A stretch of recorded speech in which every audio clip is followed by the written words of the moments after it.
The next item under Parks and Rec is a discussion and possible motion on directing staff to retain a firm to develop a business plan for the low-impact community use of the Willows Mansion, cost not to exceed $25,000. We had reports from several groups of citizens and over the past several months, so we think it's time to take the next step.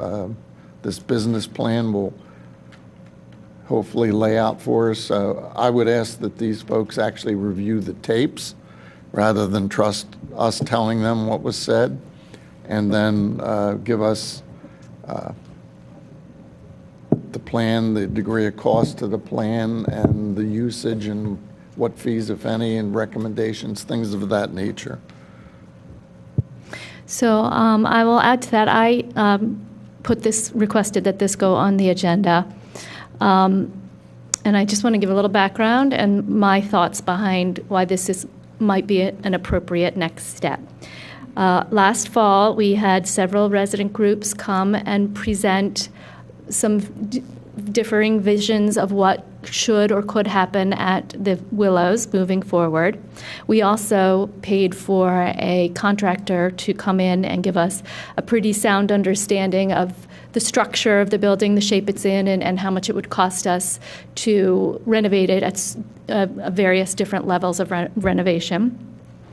From all of those meetings, or all of those presentations, and all of the discussion that followed with the public and with this board, there was a pretty consistent theme. And I would venture to say there was a pretty resounding consensus and widespread consensus that we heard pretty much everyone agreeing that they wanted to see this place used for community public use and for it to be low impact. I think Sarah Pilling's group dubbed it as a public space for a public use. In those meetings, or presentations, we were given a long list, a pretty detailed list of what those uses would entail, going from small weddings and small events to cultural arts, school district use, much like the use that has occurred on that property for the last 50 years. So recognizing that we have this consensus within our community that we'd like to see this as a use, our last presenter, Christina Peroni, made a what I thought was a very good suggestion. Why don't we see if we can make this work? Put together a business plan. Have a consultant or someone who puts these things together come in and do a very in-depth analysis of how to make this sustainable, how to make this workable, and what revenue could be derived from these low-impact uses, if any, and how it might offset the costs and what those costs exactly would be.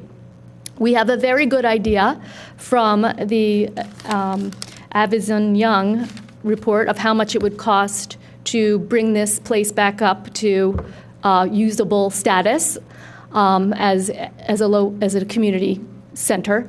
But we don't have a very good idea of, given those uses that we're all embracing, is it sustainable? How would it work? Would there be any revenue to bring in, and how could we sustain it? Or if we can't, what would be the subsidy that we would be looking at to make it run?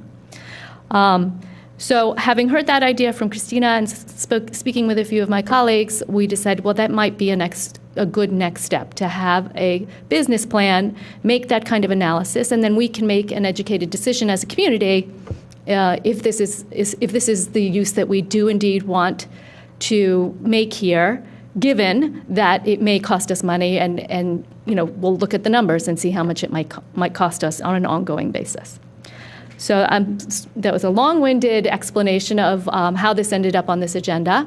And I'm anxious to hear our discussion at this level, and I'm anxious to hear from the public and their reaction, and see if we have some consensus about whether this is a good next step or not. Okay, I think it's redundant, a bit wasteful, and out of order, so I'll propose an alternative. So one, I applaud the movement to the low impact, and I applaud the movement to the community use fully supportive. I'm delighted that the board is moving in that direction. So I think if we gravitate toward that, we will find a solution. As I see it, we have a big picture decision to make, and we need to make the big decision before we make the little decision. So big whole numbers, we have essentially 4 options. One is complete demolition, just turn it to turf grass. I don't think the community wants that. On the other end of the spectrum is the $1 to $4 million renovation where we turn it into something like a museum. I don't see myself supporting that, and I'd be surprised if the board is willing to commit multiple millions of dollars to the building. In between, there's 2 options. There's the option that Sarah and Rick brought to us at something on the order of $500,000 that we'll call a selective restoration, and then up from that at around $750,000 is the option that we're calling the first floor or the status quo or the circa 2000, where we can bring the building back to where it was 15 years ago and use it in a manner that we did 15 years ago. I think the community supports either of those 2 choices. I think we have to make the difficult decision now which one of those that we want. I also think the carrying costs, we know that because we have an operational history on the building. We operated it for decades. So I don't think we need to spend $22,000 to have them tell us something that we already know. I think we need 2 weeks with the staff to come back and report to us what the carrying costs would be. Second point is that $22,000 is a lot of money. We're a $44 million entity, $42 million, so maybe you say it's not that much money, but it's more than the money, it's the time. We have carried this thing for a long time. We need to make difficult decisions. Now is the time for us to make a difficult decision. I think this just delays the difficult decision. So what I think we should do instead is set a date, probably a month from now, maybe 6 weeks from now, as the target date for the decision. In the meantime, the staff would give us carrying costs or O&M costs on what we'll call the Sarah Rick option, and then the first floor option. We come back and we vote on that. When we vote, when we pick one, we will obligate ourselves to somewhere between $500,000 and $900,000. Then we have to have the staff come back to us and say, this is how we propose to get you $900,000 to do this. Then when we commit to that, then we can talk about having a business plan. But as I see it, we've got big decisions to make before we make small decisions. And if we get into the small decisions of a business plan, it's going to stop us from making the big decisions about a business. So I think it's premature. I recommend that you vote against it and support the proposal as I've identified it.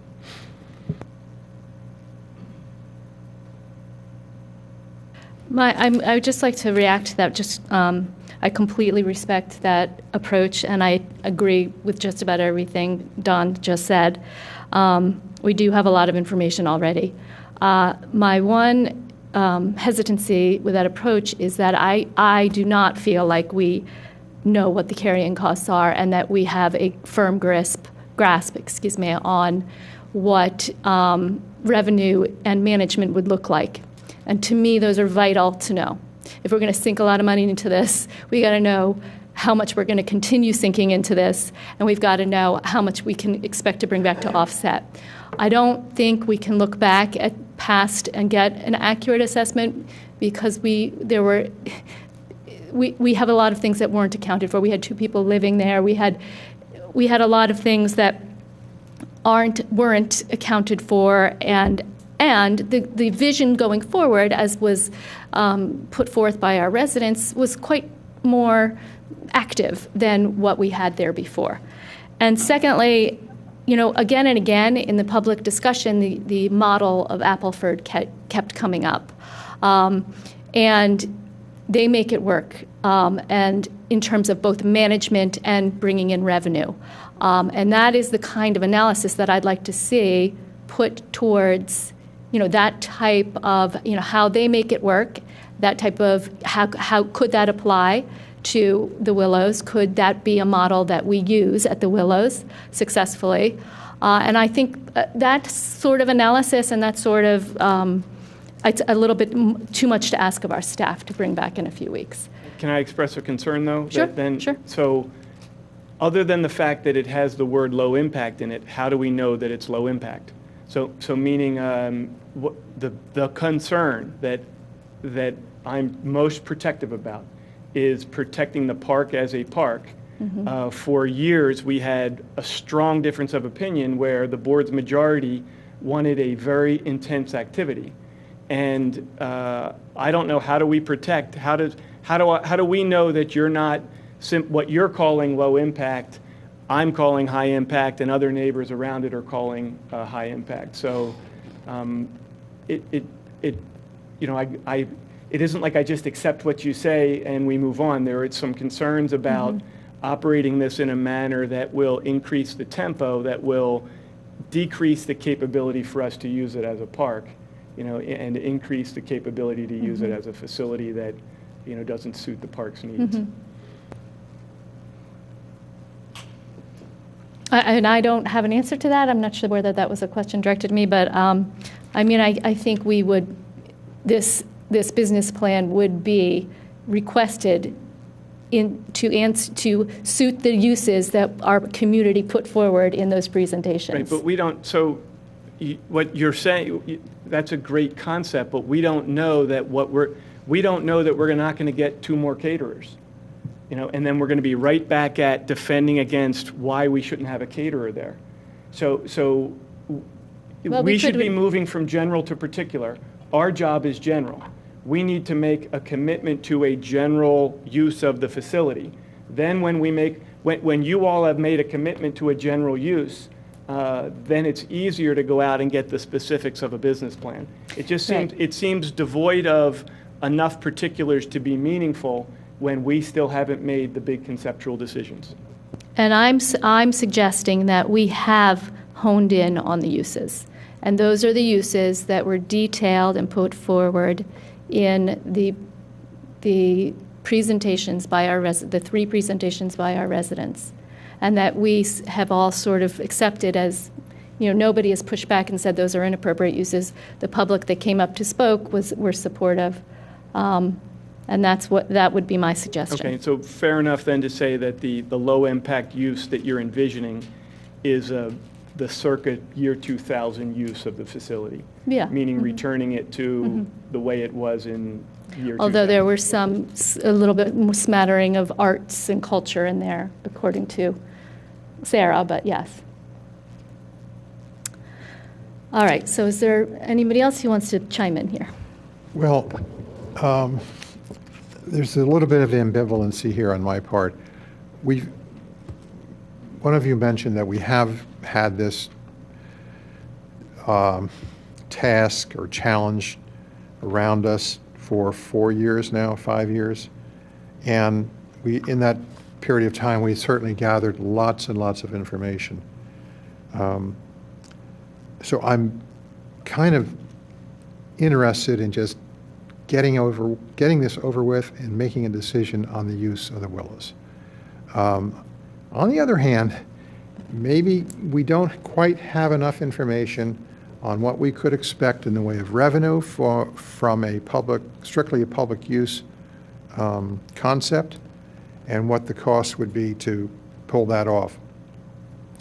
So based on the need to move ahead, but at the same time get more information, I'm going to go ahead and support this concept. I don't think we're going to have a motion on it tonight, or are we? I'm not sure. But I would like to have us all understand that this is it. Once we get this information, we're going to make a decision.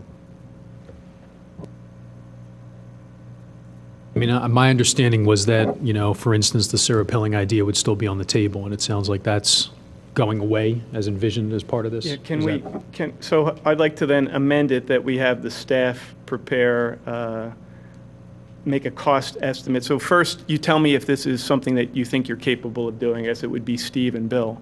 But essentially prepare an estimate of the carrying costs or the O&M costs for something that resembles the option that Sarah and Rick had presented to us. So, Bill, is that something you're comfortable providing, not comfortable? Steve would be the person that I think Yeah, based on the information I have right now, no. Okay, fair enough. Just a little bit on the spot to be able to understand. make that decision. And I didn't mean, I'm not I meaning don't to know put you if on, I- but a little bit of this, we're doing it on the spot, so sorry about that. I'm just not sure I have a good enough understanding of what those different proposals mean in terms of impact and staffing and hours of use and those particulars that equal cost. Okay, thank you. Do you object to including that in something that the consultant will look at? I think the whole thing is a mistake. I would not object to, I don't see myself supporting it. I think it would be better, it would be consistent with it would be better for you to include that. It is a mistake for you to take that option off, to again, make that, you've made a particular decision before you've made a general decision. So I think it would be prudent. I sense that it's not that. Steve, you weren't here. I put Bill on the spot instead of you. Sorry about that. Bob, I hope this is okay if you, but would you be comfortable trying to identify carrying costs, operation and maintenance costs for that option that we're calling the Sarah and Rick option? I guess I'd have to preface it with, we'd have to be very sure as to what the original, what that plan was and that cost of that plan. And once that's nailed down, if we're going to get to those level of specifics, I think we could take it from there. Well, I think that you're right, Don. That would be a useful analysis to have. And if we did go ahead and get a business plan, I would like to see the analysis of these uses, these low-impact uses, both with operating out of the pavilion plan, which that's pretty much in my mind what the Sarah and Rick plan was, and then operating out of the house. So, basically the same uses, but operating out of two different structures, either whether it's the pavilion or whether it's the house. Okay, so I'll motion that we amend it to include that consideration. Yeah, I think that's reasonable. Madam President, if I may, Yes. for us to be able, we will do this, but I think you've got to give us specifics of what you want this to look like. What is it that you want? And then how is it to look and how do you want it to operate? Right. Because if once we have that clear, we can go ahead and put that together. Right now, I'm not sure what you want or what Right. you're looking for that to and be. Bob, that's my issue with the proposal as it's initially presented. So there's two issues. I don't think there's enough I don't think you can have a business plan until you decide what the business is. And we haven't told you what the business is. So to me, the whole thing is premature. What I want to guard against is this a step to make the de facto decision? Are we going to essentially eliminate an option? I don't want to eliminate the option. So I see your dilemma, but I think that what you just described applies to the core motion also, would be my concern. And I agree with you both, but the problem is it's unclear as it is on item C, and you've made it even more unclear by adding another alternative. So I think we're going to be spinning our wheels with this. And to me, it's just one more boondoggle. I don't think that it's with Elaine, so many of these things, it's like there's no amount of money that you don't want to spend to do another study or another thing for Ardrossan or for the Willows. I agree that this is not clear enough, but I can't see supporting adding another element, making it even more unclear. I think that's sound. I think Bob's concern that he expressed to me is sound on that. I'll just say that concern for me applies to the core motion also. And Bob, are you comfortable? Do you think you can take action on that motion as it's written? Because if you can't take action on the way I modified it, I don't see how one could take action on the core motion as it's indicated. And can I clarify, when you say we can do this, Do you mean do the whole business plan in-house? What are you talking No, about? the question was, is if we could take this and put the plan together, because even if you have the business plan to go out to, I think what you have to do is set a parameter to whoever's going to do this plan of what is it that you want us to do, because right now, you'd be asking someone to put a business plan together on something. So, With not a specific, so I think the idea, and I apologize for this because you hear me talk about this, this is like the subcommittee of the board where you work and you flush this out to come through to say, okay, what is it that you want to see in this building? Because you've had multiple proposals. It's now to where you can't go much further and you narrow it down to say, this is really what we want to see now. This is the final.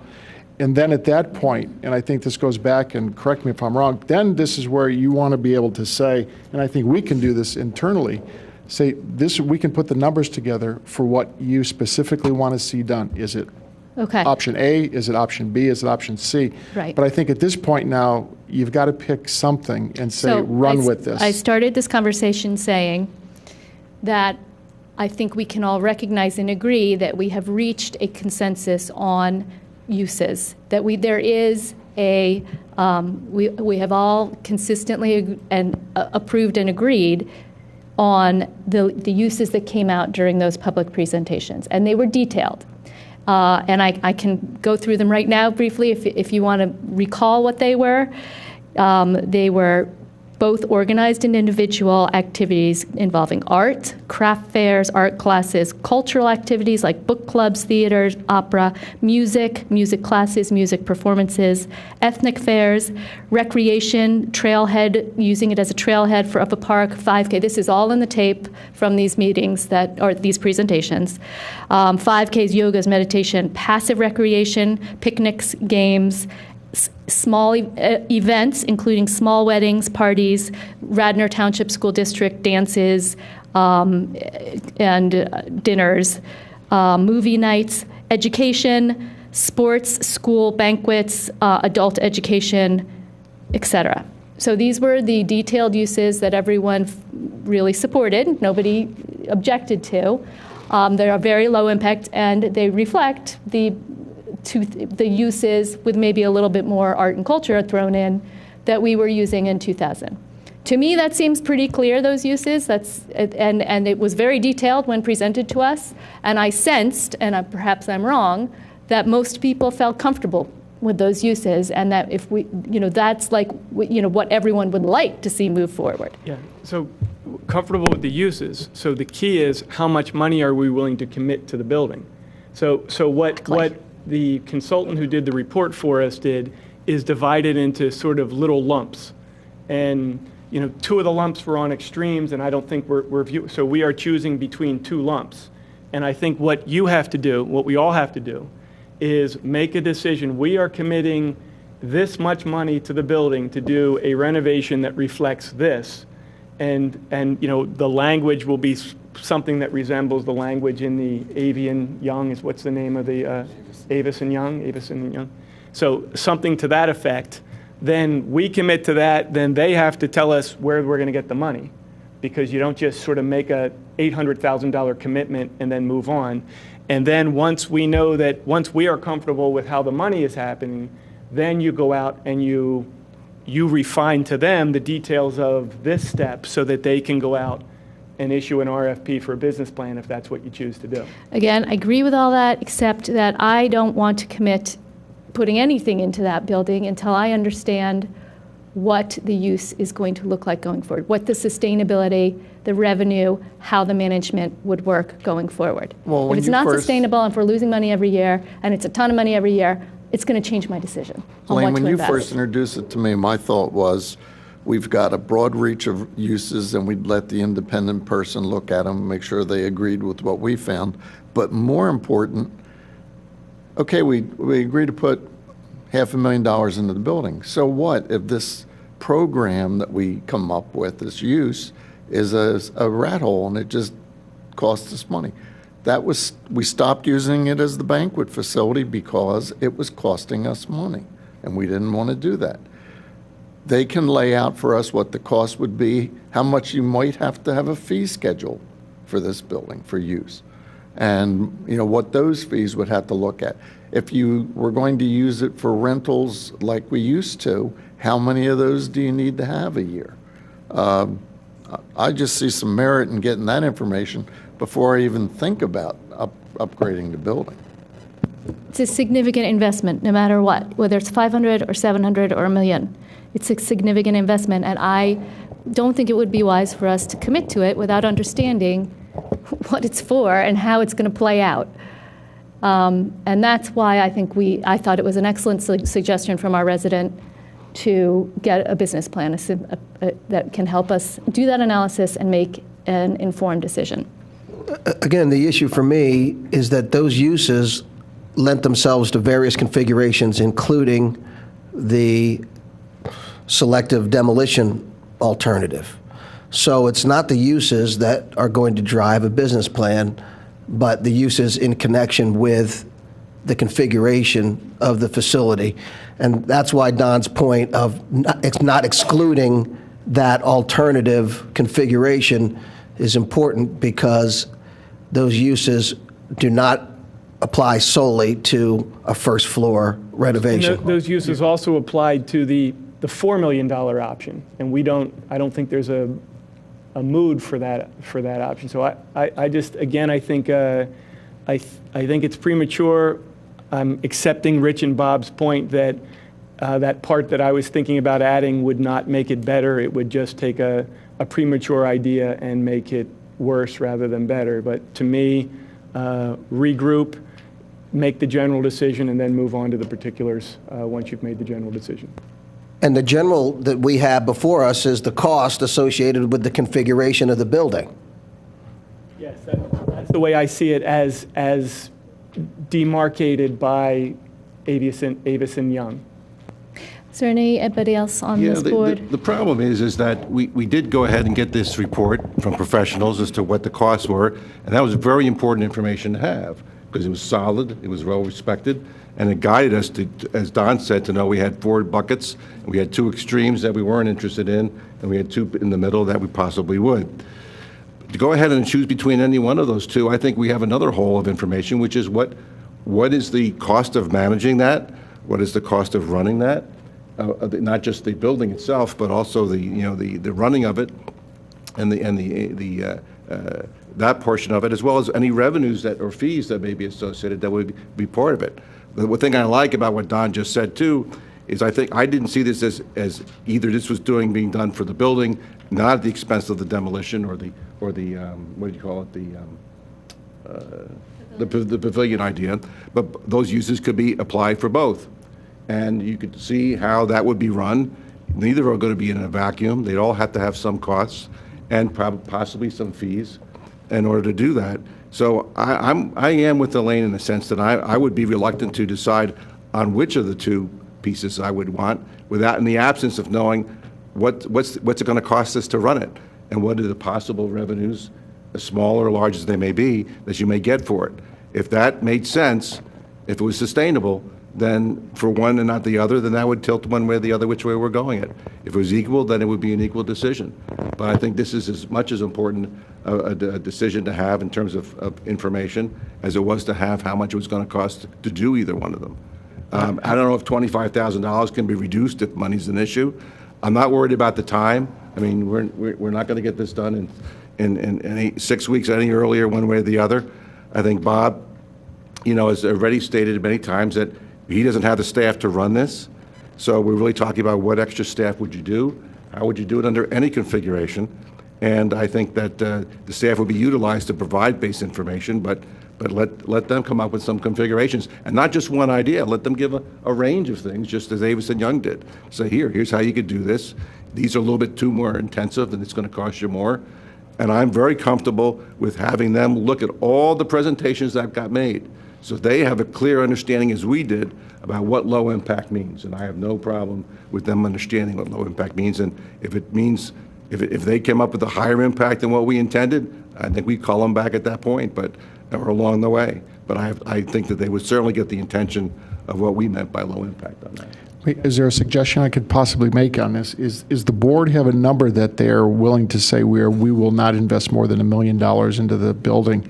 Because this study may end up, analysis may come up to say, we understand what you want to see in this building, but to make this work and the renovation and the repairs and to do this configuration, it's going to cost more than $1 million to make this work. At this point, we can cut this study short because based on our analysis of what you're looking for, it's going to exceed $1 million. So we can come right back to the board to say, it's not going to happen for this dollar amount. It's going to exceed that. I don't think that you're going to come up with something that's going to make you more than $1 million. We've tried that. So I think you're right. Because if you're going to look at that and the board says, we're not going to invest more than $1 million into the facility, because I don't think you can just renovate the first floor and say we're going to leave floors 2 and 3 just the way they are and let them go. I think it's going to be a total. But at some point, I think if the board says we are capping where the money's at, and this study goes in and says what you want, it's going to exceed that. You're going to look at at least $2 million. Is that a decision that you stop this analysis and come back to the board and say it's not going to work? Well, I don't think that we have the information to do that, and I don't. That's not the impression that I took from the Avis and Young, that we couldn't make anything work under $1 million. That's not what I took from that. But again, maybe a consultant doing a business plan might think that that's wrong, and that Avis and Young underestimated. Listen, usually we get a motion on the table before we open it up to public comment, but there is no motion. And I think it would be helpful if there's anyone in the audience who would like to participate in this discussion before a motion is made. We're obviously not very close to making a decision at this moment, but I think this is one of those assets in our township that the public input has been very helpful in helping us muddle through this. So if there's anybody who would like to come up and make some comment or give an opinion at this point, it might be helpful. Madam President, if I may too. Yes, of course. I have a couple of other pieces of information I just want to offer to the conversation and just for the board's consideration moving forward. One of the things I just want to point out, having been here since '99 and was the department that was impacted, of course, the greatest with regards to the Willows and the operation, it was in fact the larger weddings that did sustain the mansion. And when I say sustain, it just, making up a large composition of the revenues that came in for that facility. So if we move forward, we just need to understand large wedding versus small wedding, and then just, how do we define that? Is it by quantity of people who attend those weddings? What does that look like? Because some of those weddings did exceed, 200, 250 people, per wedding. Also, I just would offer to the conversation that those types of events would require renovation or some sort of upgrade to the second floor because they did use them. And the kitchen as well. I just want to throw that in too. Thank you, Tammy. Okay. Do we have some residents who want to weigh in? Hi, Kathy. Welcome. Hi. Kathy Wright, Ward 1, formerly Ward 6. You all know, or you may not, that I feel very passionate about the Willows. And having had 4 family events before it was closed down, I feel like I could speak to it personally. So in the January 2017 Mainline Suburban Life that covered the numerous 2016 discussions that we'd had about the Willows, after reading the options that were recommended by the Avis and Young firm, I placed a call to Appleford and Lower Merion. I was fortunate enough to speak with Laurie McGrath, who happens to be a lifelong Radnor resident and who has been the executive director at Appleford for 13 years. And I also congratulated them on a very successful Appleford party, which was in the same January 2017 paper. So she was extremely forthcoming during our discussion. And these are the following points that she included. And a lot of this has to do with the Avis and Young presentation. The selective restoration on the first floor. Installing a new restroom absolutely is needed. Appleford has 5 restrooms, but only the one on the first floor is ADA accessible. The other ones are just because they're above or the plumbing is connected. Obviously, they're brought up to speed, but they do not have to be ADA compliant. You would put a nice ramp on the entrance into the Willows so that you can have, all ages of folks managing to get there. There is no elevator in Appleford either, so that's not a concern for them. Of course, the asbestos and the lead-based paints need to be removed from the Willows. We would do that in our own homes. We should do that in our own homes. And of course, the upgrading of the kitchen is a necessity. It's simply been allowed to deteriorate just by lack of use. Remove the small solarium. It's inadequate anyway, and although it was barely adequate at my events, when you look at that, it doesn't even allow 75 people barely in it. So you remove the solarium and you replace that with a tent that covers the entire patio, which gives you a little more room. I can't believe 250 people actually got up there. It's more like 175 would be at the one event I had. So you put a tent over the entire porch. You take the solarium out. But the tent goes up in April and comes down in November. So then you don't have the energy costs of that big room, which is inadequate because of all the columns that block everybody's views, and the bar is around the corner, and it's not inviting because of the 4 steps that you have to go down to get there. So get rid of the solarium and also put a tent over the lovely center room that goes out onto the patio and tent that so that, a bar can be there or kids can have party there or whatever. So you've expanded the use on that. The sturdy tents, as I said, go up in April, come down in November, and otherwise during the rest of the year, you use the main house. So you've decreased the uses on that. You have the smaller parties like they do at Appleford. Now, at Appleford also, as well as the Manor House at Prophecy Creek, they all use these tents. They sustained the almost tornado that I was at the wedding in, it was in May or June, and the tents did a beautiful job of protecting all of us. So both of these mansions, these small, intimate places, have tents. So it's not like we're doing anything that the people now looking for events would not like. If you wonder why I have all this written out, it's because I was planning to come here and speak about this tonight, and it just happened to be on the agenda. So it's just a circumstance. So to maximize the accessibility, because people were complaining that they don't think the rooms are connected, although there are small rooms at both Prophecy Creek and Appleford. When you go into the center room, there's a fireplace on one side of that center room, and I forget which side it's on. And then you break through the wall into, I believe it's the smaller room, so that you've connected those 2 rooms, which makes for a much better circulation of people. And you do have to upgrade the kitchen. The rentals fees, for Appleford on Saturdays and Sundays during the main season of May to October are comparable to other area venues, and Lower Merion residents do not get a break. They pay the same as anybody else. They have 6 caterers that people who want venues there, small weddings, school district events, they have 6 caterers that they've chosen to have the people choose from. There is an Appleford committee that manages the property, and that includes neighbors interested in or experts in historic preservation, and we certainly have enough of them in Radnor Township. And there are folks who contribute their garden talents, to name a few. Monthly meetings are held, there's committee bylaws, there's 2 annual fundraisers events, and a yearly solicitation event, and a summer solstice party. So our conversation concluded with an invitation from Ms. McGrath offering to speak to anyone interested, any Radnor commissioner, any resident. After all, she's got a vested interest. She lives here. She appreciates it. She loves the Willows. And I can give her phone number right now online if anybody wants it. She's offering a tour of Appleford. She'd be more than willing to tell you the nitty-gritty of how we might be successful.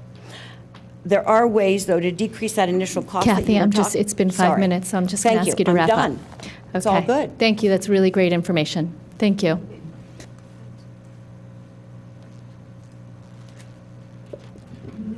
My name is Joseph Reiser, live in Villanova. I think Welcome. I've heard from me before. I have a few observations and a suggestion. I've listened to these Willows presentations for not as long as you have, but I should make an observation that I think is deserved, and that is I think we've made real progress. I wouldn't have said that earlier, but I actually think we have. I think the progress is manifest first and foremost in your statement, Elaine, that you made just a little while ago, that there's a recognition that the Willows is for public use, and we should define what that is.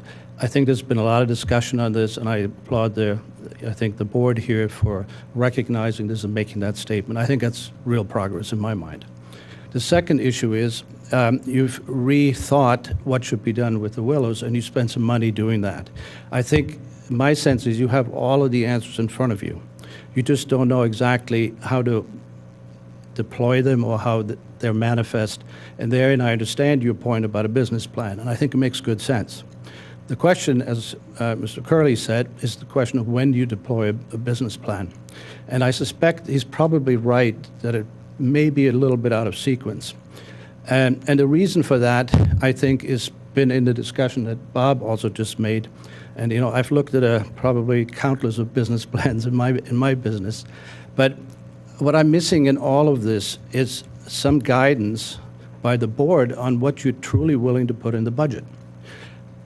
I don't know that. I haven't been able to find it. And I've heard comments, it's never going to be $2 million. I've heard some comments, I'm not going to spend $50,000 more on this issue.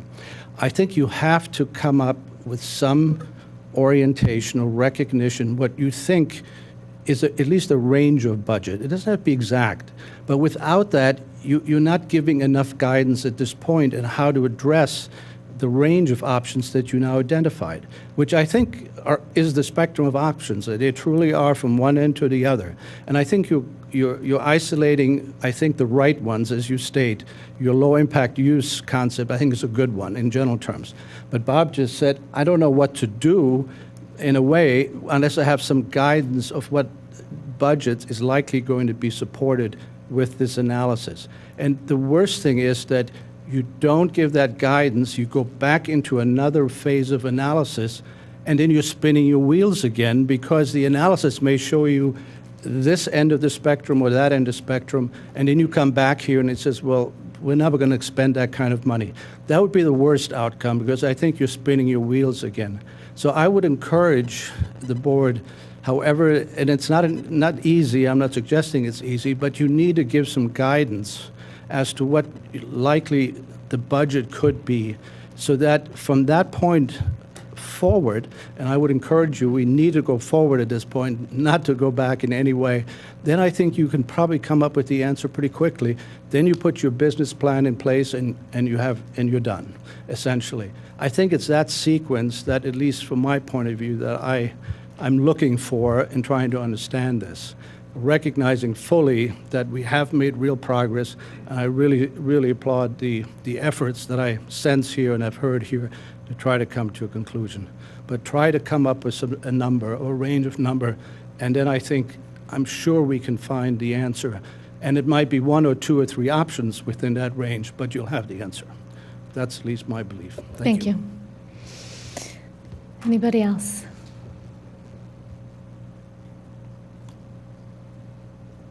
Good evening, Sarah. Welcome. Sarah Pilling, 29 Garrett Avenue. I really thought long and hard about to say something tonight. I'm going to identify what I think is the elephant in the room. One is, do you keep the building? Or do you selectively take it down and build a pavilion? And I think that's the decision you have to make. And I really appreciate Don not allowing you to shut it out, because I think there are people who it doesn't matter that the building's out of date, that the rooms aren't right for a catering event, that you have a building, you got to have a locked door, so you're limiting access. I think that's the decision you have to make. And that's really all I've got to say. I want to see it public space, public use. Obviously, I do. You want to try and save the building, and there's an old phrase that my grandmother used. It's called making a silk purse out of a sow's ear. And I firmly believe that's where we are right now. Thank you. Thank you, Sarah. Is there anybody else? Rick Leonardi, Alderman Lane. I think I'm probably going to repeat essentially what Sarah just said, but Yeah, I think the list of uses that Ms. Schaefer gave, the uses that we're all in support of, I think they're qualitatively different if they take place out in the open and essentially a standalone and all-weather structure, or whether they take place in a house. The pilling idea of the selective demolition, the beauty of it was that it was going to reduce the out-year costs to in terms of maintenance to the township to as little as possible.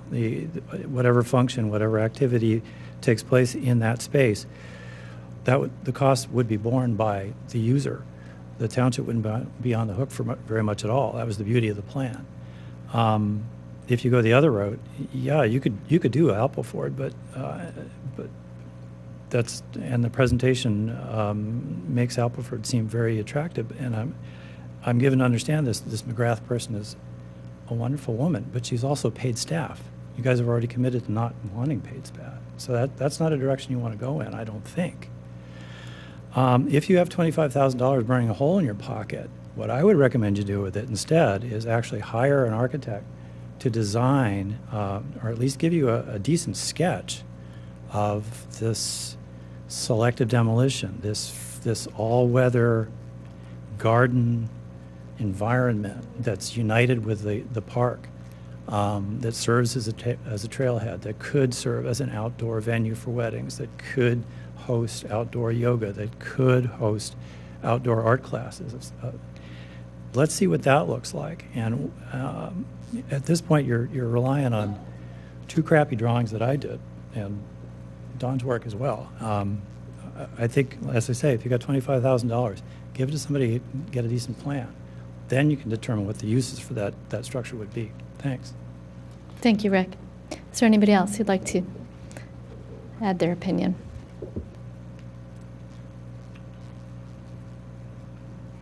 Marty Josephs at Inverary in Villanova.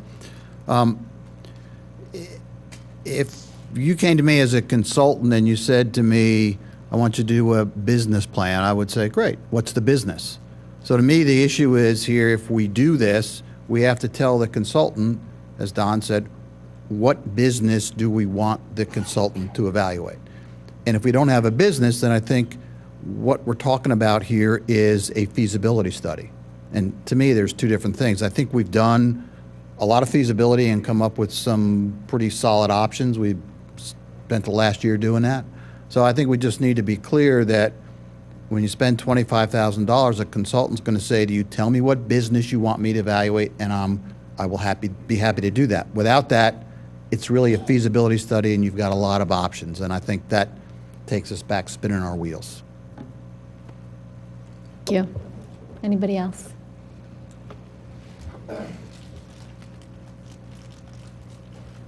Good evening.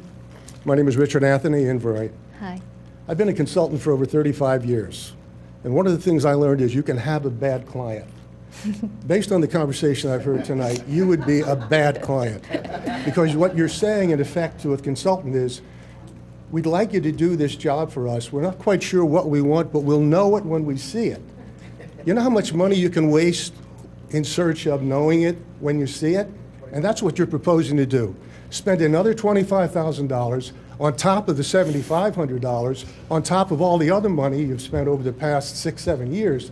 It's time to stop kicking this can down the road. Make a decision. That's what we put you there for. You have all the information you need to make an informed, intelligent, responsible decision. Do your job. Thank you. Is there anyone else who'd like to add their opinion to the mix? Okay, does anyone else have any follow-up thoughts here? Well, I'd like to try to give some cohesion to the situation. Just to answer Mr. Anthony's question, I think the subject matter of a study would be to save the Willows for use by the public for those particular uses that Commissioner Schaefer read out, which included small weddings, maybe large weddings too, book club get-togethers, seances, music programs, yoga, picnics, dances. I didn't say seance. Well, yeah, that adds the cost. I know that. Seances are very expensive. We used to have township meetings there. Bob, we used to have an annual meeting that we gave awards out and so forth. Maybe we can return to those days.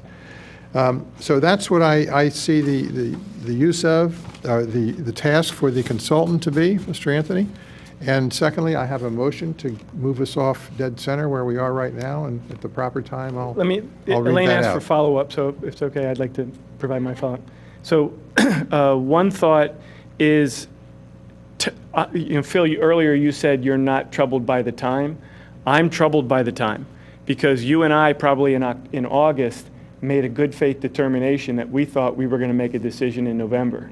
And now it's January, and we're asking for several more months, and not even culminating at a decision point. So this little bucket of time will take us months, and we will now be pushing up against the November timeframe when we have to make a decision. So I am troubled by the time. I'm going to add my little humorous anecdote to Rick about good clients. Consultants love clients who give them ambiguous assignments, because you can always do a great job on a poorly defined assignment. So in some ways, the consultant will love this. If we say not to exceed $22,000, we will get a bill for $22,000. It's like a gas. It will fill the container we put it in, and it will be a raging success because we haven't defined it. So therein is sort of like the parting point. If we choose not to do this, I'm going to come up with, I'll propose an alternative with specific deadlines for action items. And then what I would say that we do, which is consistent with what Marty identified, is our takeaway is a narrative, 3 or 4 items in a paragraph that give our vision of the concept of the Willows.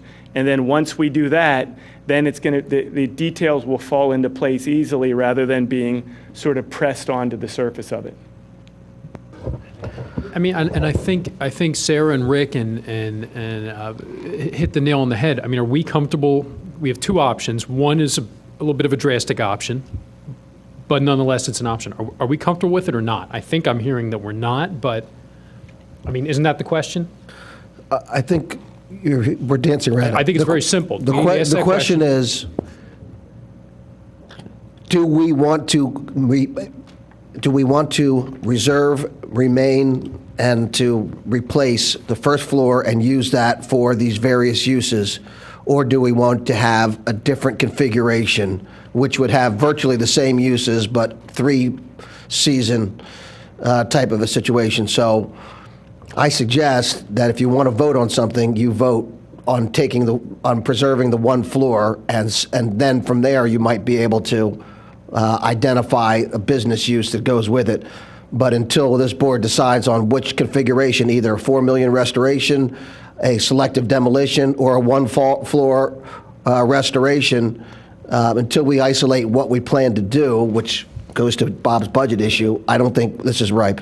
Yeah, I mean, my understanding of Avison Young was to give us these options, and then we picked one that we could stomach. So I agree. I think we have all the info we need.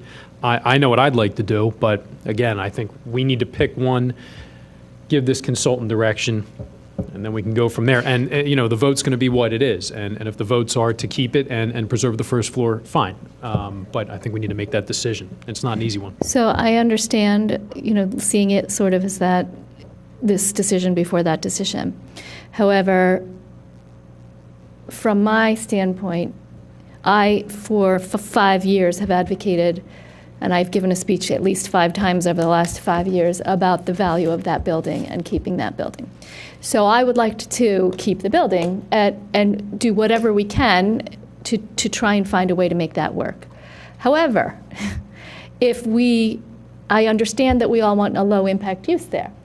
If we find out that to keep that building, even the first floor use, but to have this low-impact public use, it's going to cost us $200,000, $250,000 a year to do that. It would change my thinking. It would change my thinking. I would then say, you know what? I'm not sure we can afford that. Maybe the pavilion is a better idea, because then we can still have the use. And I really want to see the building there, but not if it's going to cripple our taxpayers. So I can't make the decision, I want the pavilion or I want the building, without understanding the sustainability of each of those structures. I've heard the word pavilion used several times. Has anybody really said what it is? That's the option that was presented by Sarah Pilling and Rick Leonardi. To raise the building? No, well, it wasn't raising it. It was keeping the chimney structures. It had some structures. It had a roof, and then there was also an enclosed expansion of the garage. So. Okay. Well, I'll just say that, Don, I hate it when you use my words against me. I really, but we did have the conversation. That's all right. But we did have that conversation, and look, and obviously, yeah, I wish we were further along as well. Part of that, by the way, was we had that conversation, I think, before. I was instrumental in trying to gain us some time in terms of getting this AVACN study, so that was part of the And I wasn't extension. trying to find fault with No, you. I know. I'm just I hope kidding. it wasn't interpreted that way. Don, I'm kidding you. I'm kidding you. Really, just joking. But no, I'm glad that you reminded me, because we should, not do something that it literally extends the time unnecessarily. I am wondering though, is that where the differences are. If there's something that's maybe business plan is exactly the wrong word for it. We asked not for construction plans and firm bids on what would it take to fix this building. We asked for general ideas of ranges of things, and Avis & Young gave us that. To Rich's point, I think we are talking about either the selective demolition with the pavilion versus the one-floor usage solution. I think those are the two things we're centering on right now. Then we should vote on that.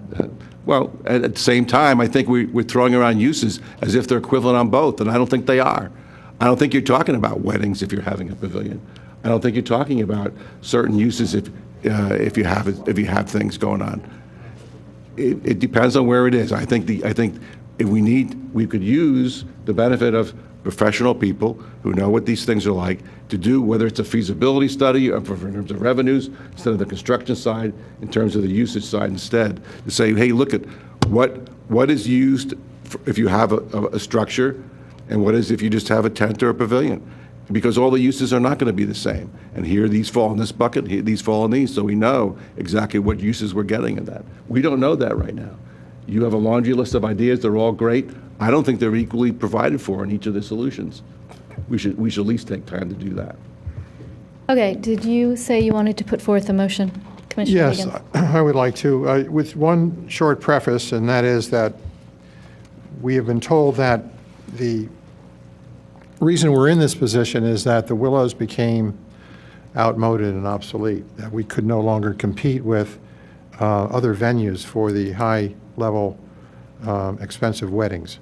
So let's just keep that in mind as we discuss what we should do.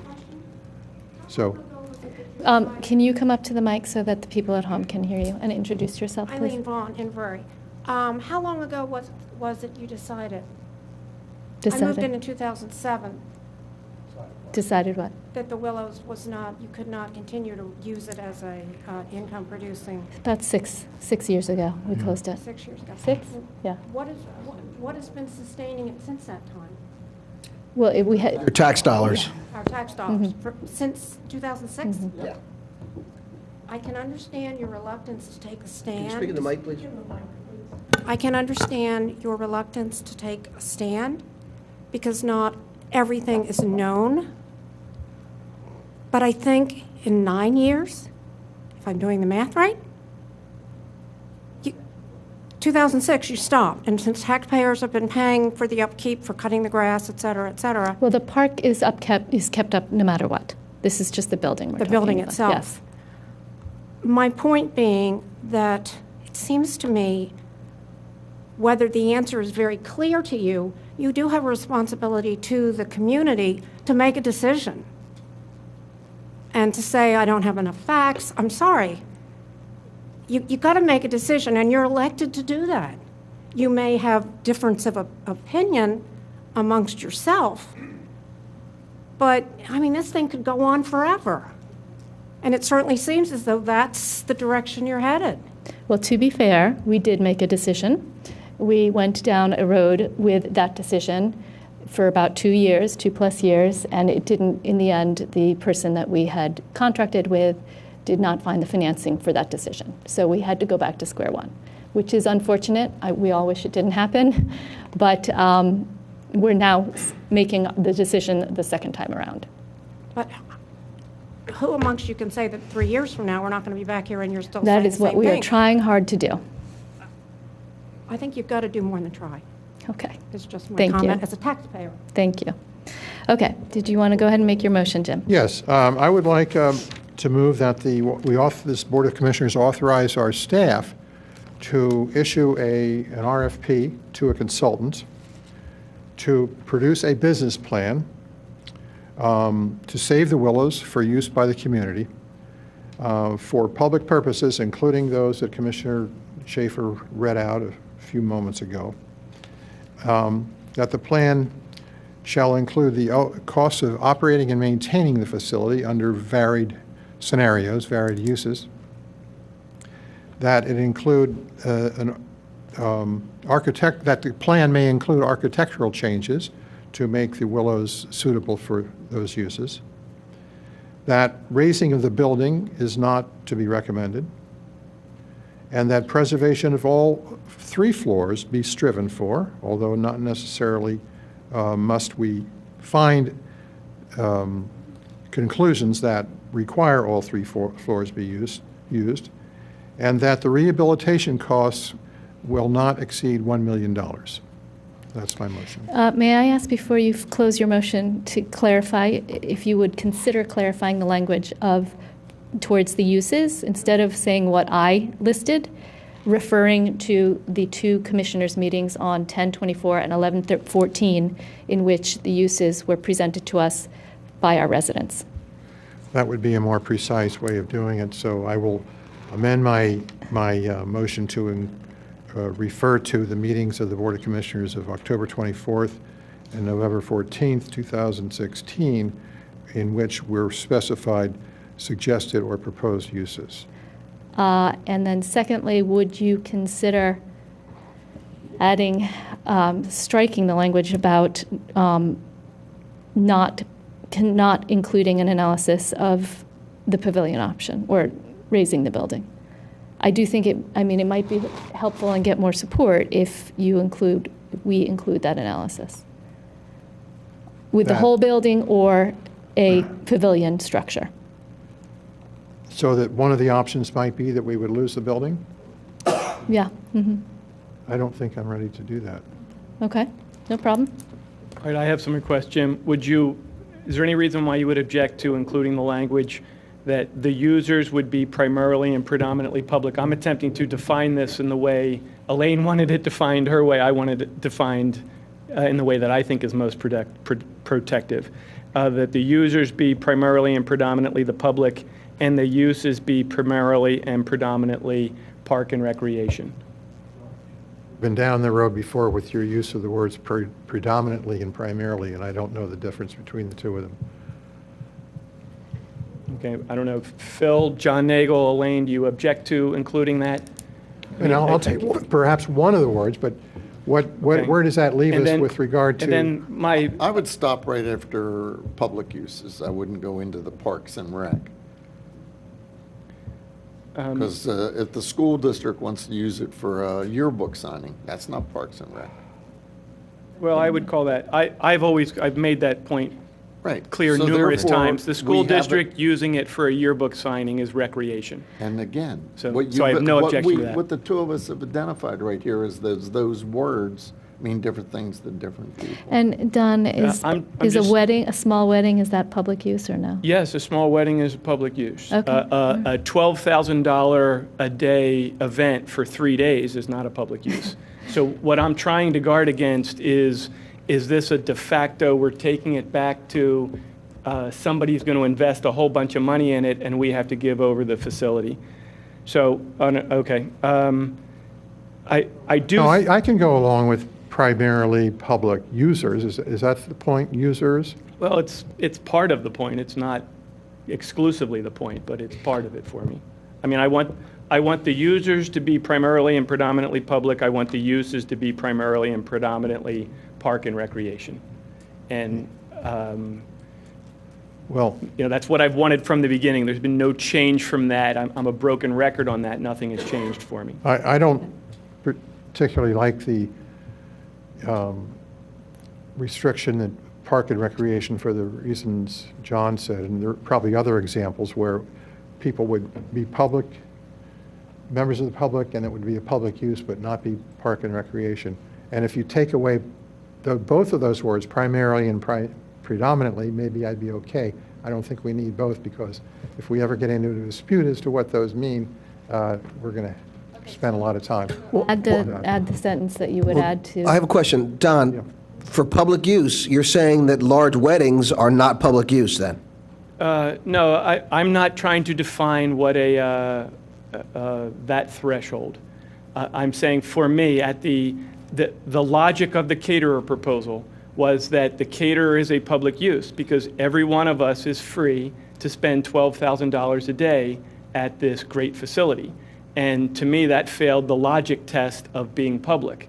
So weddings like we had before, the circa 2000, year 2000 option is agreeable to me. However, I don't know that I want to get into tonight defining what kind of weddings are allowable.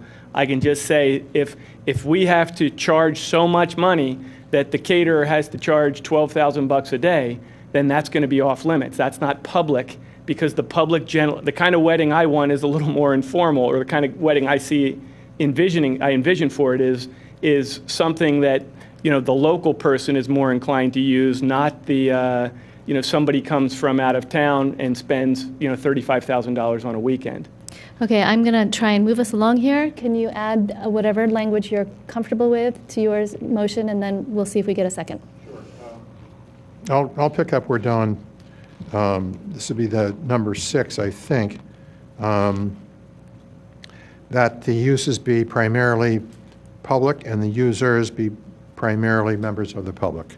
Okay, so that motion has been made. Is there a second? So that's just for the amendment. Okay. No, he's still crafting his motion. Still in the It basic. hasn't even been seconded. Second. Okay. Perhaps you should read it one more time. Okay, before- I'll so that try to everyone understands what reconstruct we're- it. I am moving that we authorize, this Board of Commissioners authorize the staff to issue a request for proposals for a consultant to produce a business plan for public use of the Willows, that the plan shall include annual operating and maintenance costs, and that it should include proposed architectural changes to make the facility usable for the proposed uses, that raising of the building is not to be recommended, that preservation of all 3 floors be striven for, but that is not an essential. And that, just to reiterate, the uses shall be primarily public and the users shall be primarily members of the public. Oh, and I'm sorry, and the rehabilitation costs shall not exceed $1 million in the study. Been moved and seconded. Is there any more comment? I have a question for Jim. Given that Avis and Young really put it out to renovate all 4 floors was going to cost you upwards of $4 million, I'm a little concerned about where you're limiting it and how that gets done. One of our public members mentioned, was Kathy, is she still here? Oh, yeah, that you can be selective in picking sections of the building. For example, you would have to be ADA compliant, certainly on the first floor with the restroom, but you may not have to be ADA compliant by having to put an elevator in to make the 2nd and 3rd floors accessible. And frankly, I mean, the part that says not to exceed our expenditure of $1 million, well, if it turns out that they look at that, that's out of the question anyway. The other is Don's request that I think that or what did you make it, Elaine, that we not say that we don't include demolition as an option.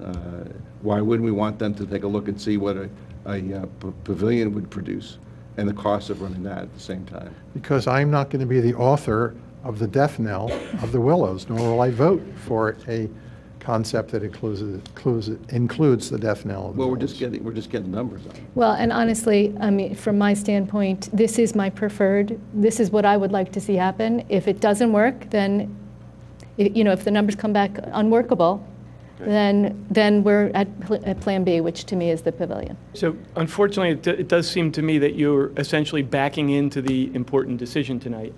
And to me, I would have preferred that we give everybody a month's notice and say, second meeting in February, we're going to make an important decision, and we're going to decide on committing or not committing a sizable amount of money on a solution for the Willows. And it seems to me that we backed But into that. you have tonight. said you don't want to wait any longer.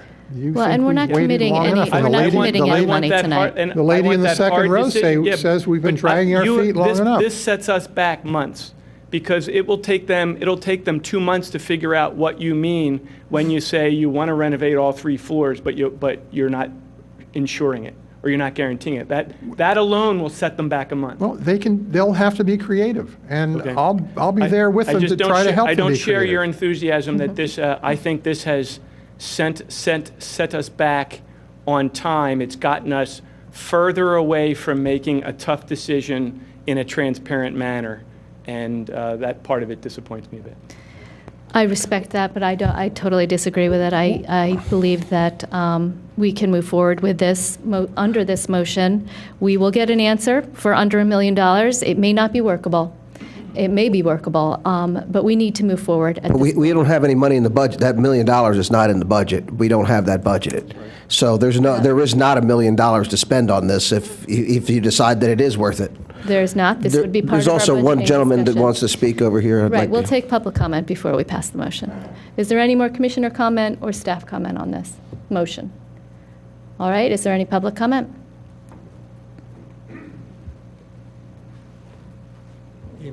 Peter Craig from Inverary. I don't, Jim, your motion with a cap of $1 million, I don't understand. I thought the Addison Young study came back at $1.2 million for the first floor only. Addison Young could have really gone a lot higher than that for a total rework of the building, and we have to be realistic, and so I'm trying to For be... the whole building, yes, but their first floor... It was about not $1.2 million? $750,000.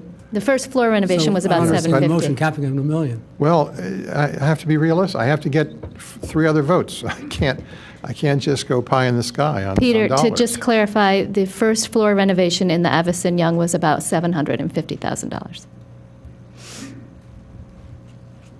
Welcome, hello. Hi, Jane Galley, Barclayton Road. Don, I'm not sure when the last time you had a wedding was, but I'm putting a wedding together now. Having a $30,000 wedding is one day, and it's real easy to get there. I mean, real easy to get there.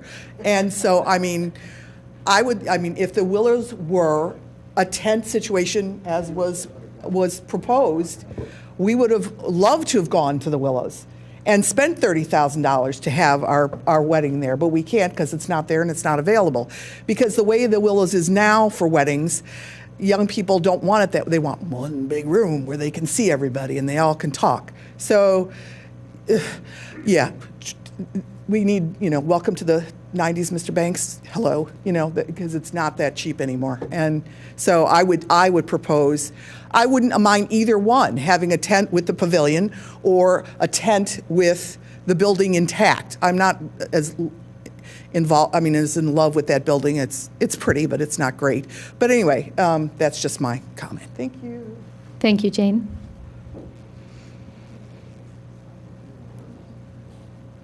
Welcome. Hi, Georgette McCauley, Inverary Road.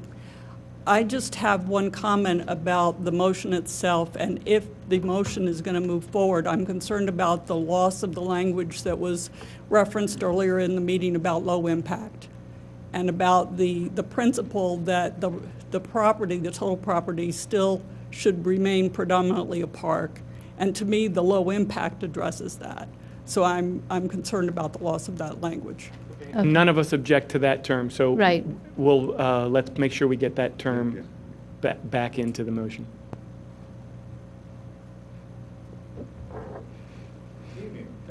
Hello, Tom. Thank you for coming out.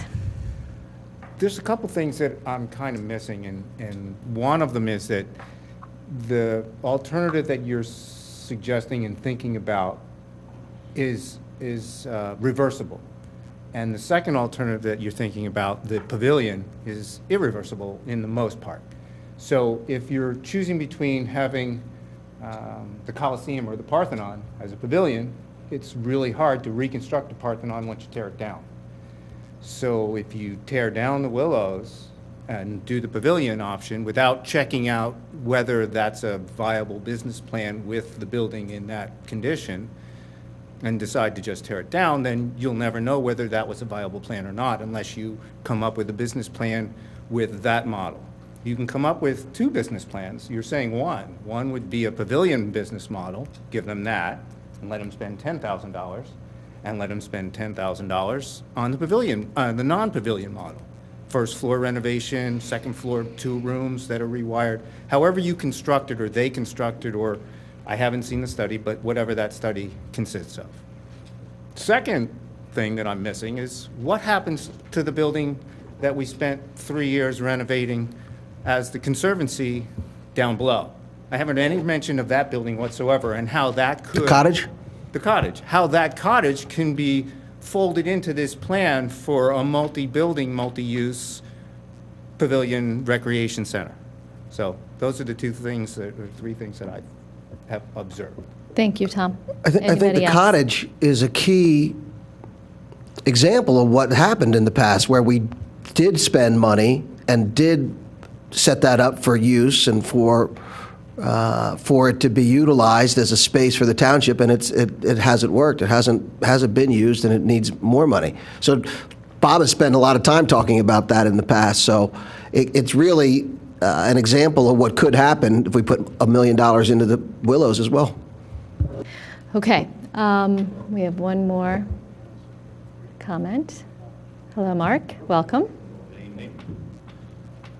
Mr. Cottage Industries, right? My name's Mark Janisek, a Radnor resident, and I have to say that I came here tonight on a complete different topic, and to my own fault, I haven't been on top of the activity of the Willows. But Tom raising the issue of the cottage certainly has hit a nerve for me. And some of you, Mr. Booker, Mr. Clark, Mr. R., I don't know that you're aware of, and perhaps you are aware of, what took place at the cottage many years ago. And I said to myself, I will never participate in a township activity, event, or fundraiser because of how poorly the cottage situation ended. And I'm very upset. You could see it in my voice, terribly upset. Mr. Booker, you may not know why the cottage didn't continue, and quite frankly, I don't know why the cottage didn't continue. But it was a devastating blow to me and to our community and to all the efforts that our community spent to revitalize that structure. And I don't know, again, if the new members know the efforts that we put in, the blood, sweat, and tears, the successes that we had. The community raved about what we did there. We raised close to $500,000 in one of the worst financial times in our lives. It was a tremendous success.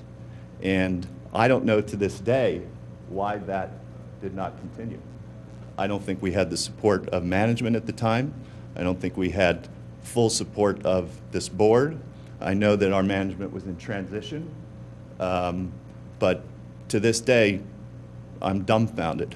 And I have community members that come to me all the time, what happened to the cottage? What happened to the cottage? And the toughest thing for me is I couldn't even answer that. And the example of the cottage is that when there's a group of people that are committed, anything can happen. You know, I hear about this discussion of this fee. The community could raise that money for the fee. I would contribute. There are other people that would contribute. There are other entities that would contribute. These numbers that I'm hearing for renovation of the mansion are hilarious to me. I've been through the mansion from the basement to the roof. A $4 million renovation cost is ridiculous. It's absolutely absurd. And the board doesn't have that expertise, and there are other community members that do have their expertise.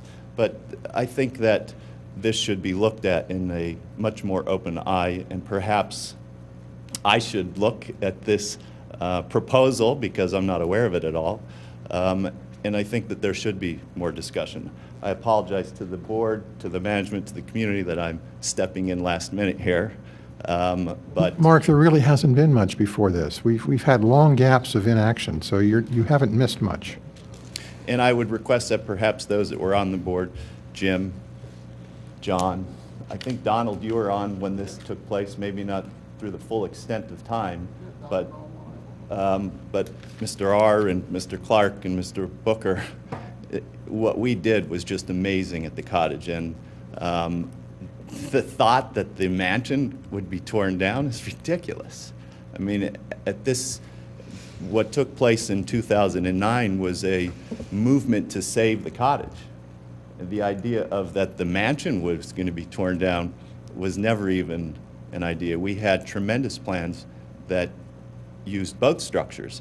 And we had business plans, and we have studies, and we have architectural plans. It's like, was that forgotten? This board and this management has all that stuff. Full plans of the cottage, full business plans of the cottage, full use studies of the mansion was tied into that. And all that documentation is available, and it sounds like it's forgotten. It's just upsetting to me. So I would encourage the board to perhaps think a little bit about the successes of the cottage. Mr. Booker, that was not a failure. I'd really love to find out why the management and the board didn't allow that to continue. And maybe there are reasons that was not brought to our attention, but I'd really love to know what those reasons were.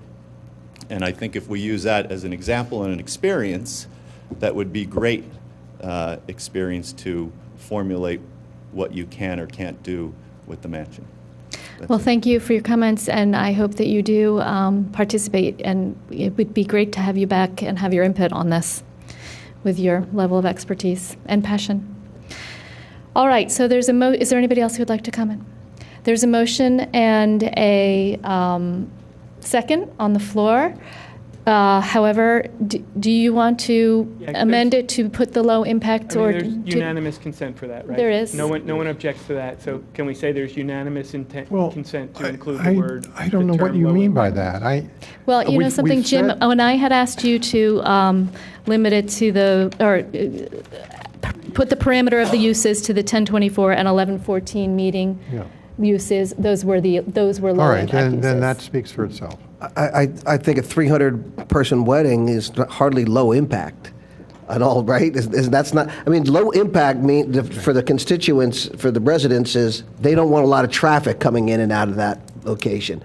If there's a wedding 4 days a week, I don't know that counts as low impact. And I think the whole thing is poorly defined. That's why I recognize that the term low impact doesn't give it perfect clarity. Well, I know you're going to vote against it, but I'll go ahead and, Elaine, I have already put in the motion references to the October 24th and November 14th, 2017 Board of Commissioners meetings as to the particular uses that would be allowed that would be specified in the study. Okay, so I'm going to go ahead and call the vote at this point. Hold on a second. Does that mean that the term low impact is in the motion or not? No, I'm referring to the... Okay, so I'll make a motion that we include amendment that includes the term low impact. Second. Okay, is there any commissioner comment, staff comment, or public comment on the amendment? Okay, let's take a vote on the amendment. All those in favor say aye. Aye. Any opposed? Nay. So that passed. The amendment, you're an aye? Okay, the amendment passes 6-1. The underlying, I'm going to go ahead and call the vote on the underlying motion as amended with the word low impact.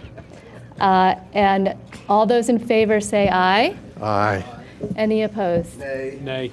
It passes 4-3. Thank you all for persevering through this long discussion, and hopefully you'll continue to follow this and participate.